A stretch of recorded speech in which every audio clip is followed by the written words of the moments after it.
सहन नाही म्हणणार मी. ऍक्च्युली आत्ता सध्या असं हं, आपण म्हणजे हं, तुम्हाला बघायला मिळत असेल, की सावी इज कम्प्लिटली इन हं, लव्ह विथ धैर्य. हं, म्हणजे तिने ऑलरेडी एवढं सगळं करून हं, म्हणजे लिटरली भाऊंच्या अगेन्स्ट जाऊन तिने लग्न केलंय. सो तिचं धैर्यवर खूप मनापासून प्रेम हं, आहे.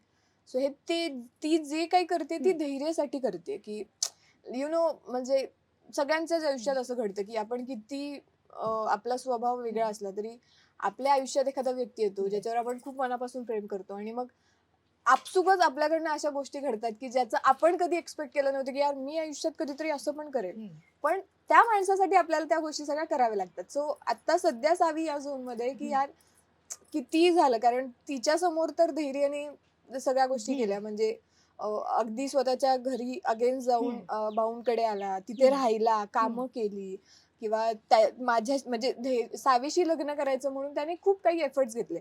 सो मग त्याची परतफेड म्हणून सावीचा हा माइंड सेट आहे सध्या, की मग मी पण त्या गोष्टी करू हं, शकते, की धैर्य माझ्यासाठी एक पाऊल पुढे येतोय, तर हं. मी पण 10 पावलं पुढे जायला पाहिजे.